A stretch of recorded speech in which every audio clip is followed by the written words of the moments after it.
미국 정부의 막대한 정부 부채에 대해 경고음이 커지고 있습니다. IMF와 같은 국제기관, 그리고 주요 언론, 또 유명 투자자들 모두 경제 규모를 넘어선 미국의 부채를 위태롭게 바라보고 있습니다.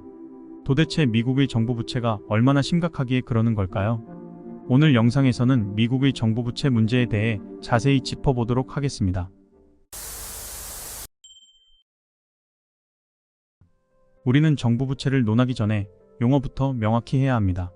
경제 기자들도 용어를 정확히 이해하지 못해 잘못된 수치를 제공하는 경우도 많기 때문입니다. 우리나라 통계에서는 정부 부채가 아닌 국가 채무를 발표해 왔습니다. 국가 채무는 중앙정부와 지방정부의 부채에 교육자치단체의 채무를 더한 것을 말합니다. 하지만 IMF와 OECD 같은 국제기관에서는 국가 간 비교를 할 때 다른 통계를 사용합니다. 이런 기관들은 국가 채무에 비영리 공공기관의 부채를 더한 정부 부채라는 것을 사용하며 우리나라도 이 기관들의 권유에 따라 2012년경부터 연 1회 일반 정부 부채 데이터를 발표합니다. 아무튼 우리나라에서 국가의 부채는 D1, D2, D3로 나뉘는데 D2가 우리가 일반적으로 말하는 정부 부채입니다. 그러면 우리가 알아볼 정부 부채는 영어로는 어떻게 표현될까요? IMF, OECD와 같은 국제기구에서는 General Government Debt라고 표현합니다. 말 그대로 일반적인 정부 부채, 다시 말해 일반 정부 부채입니다. 간혹 신문 기사에서는 국가별 정부 부채를 비교할 때 Central Government Debt, 즉 중앙정부 부채 수치를 가져오곤 합니다. 이건 중앙정부만의 부채를 말하는 것으로서 우리가 일반적으로 말하는 정부 부채가 아님을 확실히 할 필요가 있습니다.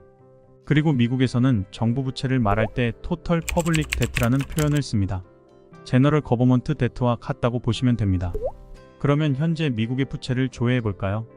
미국 세인트루이스 연방준비은행의 경제통계 시스템인 프레드에 들어가 보면 2023년 말 미국의 정부 부채는 34조 달러입니다.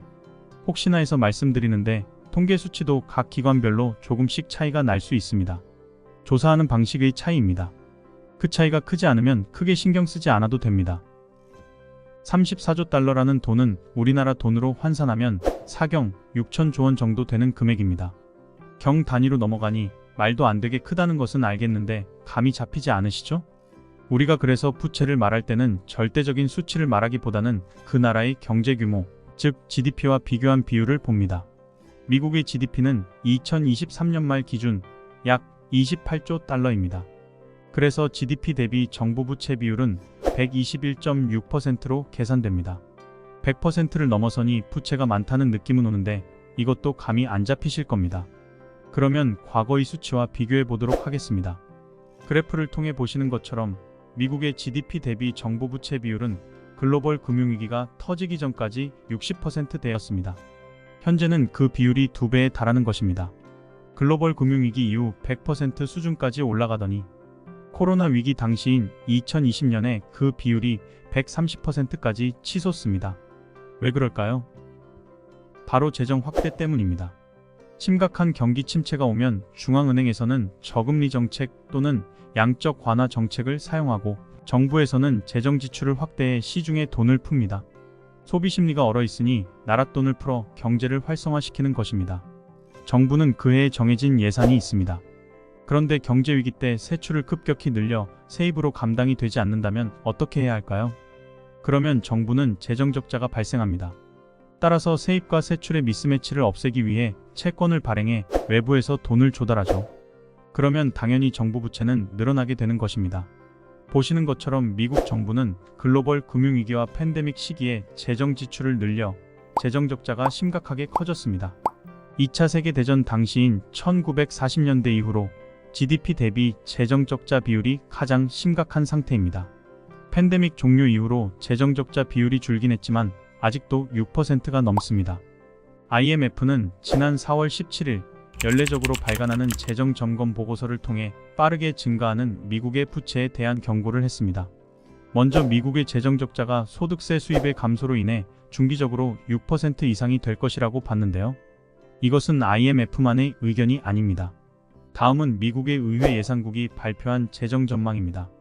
미국 의회 예산국에서도 중기적으로 6% 수준의 재정 적자가 발생할 것이라고 예상하고 있습니다. IMF는 커지는 재정 적자로 인해 GDP 대비 정부 부채 비율이 2029년에 134%까지 증가할 것이라고 추정했습니다. 점점 정부 부채가 늘어날 거라고 보고 있는 것입니다.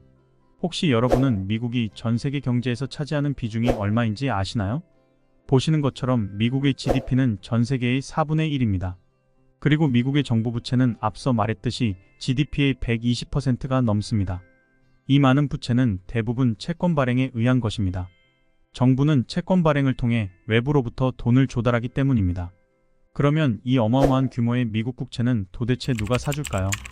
다음의 그림을 보면 2023년 말 기준 미국의 정부 부채는 34조 달러인데 여기서 퍼블릭이 보유한 국채는 26.9조 달러이고 인트라 가벌먼털은 7.1조 달러로 나옵니다. 퍼블릭이라 함은 미국 내 투자자들 그리고 해외 투자자들 뿐 아니라 미국 중앙은행인 패드를 구성하고 있는 FRB들이 보유한 것을 말하는 것입니다. 또 정부 간 보유라 함은 정부가 사회보장수급자와 공무원 연금 등에 대해 지불해야 할 부채를 말하는 것입니다. 그러면 우리는 퍼블릭에 해당하는 부분을 조금 더 자세히 들여다볼 필요가 있습니다. 여기서 빨간색은 FRB 보유분을, 초록색은 미국 내 투자자들 보유분, 파란색은 외국 정부를 비롯한 해외 투자자들의 보유분을 나타냅니다. 2008년 금융위기 이전과 비교해서 보면 해외 투자자들의 비중은 작아지고 FRB와 미국 내 투자자들의 비중이 커진 것을 확인할 수 있습니다. 이 말은 미국의 부채 규모가 글로벌 금융위기 이후로 너무 커지다 보니 외국 정부들을 포함한 해외 투자자들이 미국채를 기피한다는 것을 말합니다. 특히 외국 정부들이 말이죠. 일례로 몇 년 전까지만 해도 중국이 미국채 1위 보유국이었는데 그 자리를 일본에 내주었습니다. 중국은 2015년 전후로 미국채 보유를 크게 줄이고 있습니다. 일전에 올렸던 금값 상승에 대한 동영상에서도 말씀드렸지만 중국 등의 나라가 금매입을 늘리는 것도 미국 채권에 대한 믿음이 저하되었기 때문일 수 있는 것입니다. 정부 부채의 증가 속도는 가파르게 올라가고 있는데 외국 정부를 비롯한 해외 투자자들이 이를 받아주지 않으니 그 물량은 FRB와 자국 내 투자자들이 감당하고 있습니다. 다음 그래프는 연준의 자산 현황인데요. 2008년 금융위기 이후로 연준의 자산이 크게 증가한 것을 볼 수 있습니다. 이것은 연준이 미국의 국채 매입을 늘렸기 때문입니다. 연준은 자본을 보유하고 있지 않은 곳입니다. 부채만 존재하죠. 그런 연준이 미국의 국채를 무슨 수로 그렇게나 많이 사줬을까요? 통화를 발행한 것이나 마찬가지인 것입니다. 여기서 참고로 최근 들어 연준의 자산이 줄어들고 있는 모습이 보이는데요. 이것은 연준이 QT, 즉 테이퍼링을 하고 있기 때문입니다. 아무튼 코로나 위기가 끝났음에도 미국은 재정 적자를 관리하지 않고 재정 지출을 남발하고 있습니다. 이것은 IMF에서도 얘기했듯이 금년 말에 치러질 선거와도 연관이 있습니다. 선거 직전까지 경기가 꺾이지 않게 돈을 풀며 관리하고 있다는 의견이 많습니다. 공화당도 문제입니다. 트럼프 정부 시절 2017년에는 세법을 개편하여 법인세 최고 세율을 35%에서 21%로 내린 바 있습니다. 하지만 절감된 세금이 사업 확장이나 신규 직원 채용으로 이어지지는 않았습니다. 지금까지 법인세를 인하여 재정이 나아진 사례는 거의 찾아볼 수 없습니다. 하지만 트럼프는 이번 대선에 또 출마를 하면서 법인세를 15%로 추가 인하하겠다는 공약을 내걸고 있습니다. 민주당과 공화당은 대선에서 이기기 위해 바로 앞만 바라보고 미래를 생각하지 않는 듯합니다. 미국은 1차 세계대전 시기인 1917년부터 부채에 법적 한도를 두었습니다. 당시에는 부채에 한도를 두었던 게 재정 건전성의 목적이 아니었습니다. 연방정부가 의회의 동의를 얻지 않고 부채 한도 내에서 자유롭게 채권을 발행해 전쟁 자금을 조달하기 위함이었습니다. 이후에 부채 한도는 그 목적이 재정 건전성 달성으로 바뀌었습니다. 하지만 부채가 계속해서 늘어남에 따라 부채 한도 상향은 수도 없이 이루어졌죠. 1917년 이후로 110여 차례나 상향됐다고 합니다. 부채 한도 상향 합의를 하지 못하면 미국의 패권이 무너질 수 있게 민주당과 공화당은 어쩔 수 없이 합의를 해나가며 부채를 키웠습니다. 그 결과 현재 GDP의 120%까지 이르게 된 것입니다. 지금의 120%라는 수치는 일본의 255%에 비하면 높지 않아 문제될 게 없다고 보는 사람들도 있겠네요. 하지만 미국은 일본과는 다릅니다. 일단 절대적인 부채 규모에 있어 미국은 일본보다 훨씬 크고요. 또 일본은 30년간 디플레에 빠져 초저금리가 유지되었기에 그나마 감당 가능한 것이었습니다. 미국이 재정 관리에 실패해 일본과 같이 정부 부채 비율이 크게 올라간다면 아마 전 세계가 감당하지 못할 것입니다.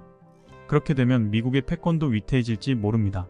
미국 2025 회계년도 예산안을 보면 발행된 국채에 대한 순이자 예산이 2024년에 8,900억 달러에 달합니다.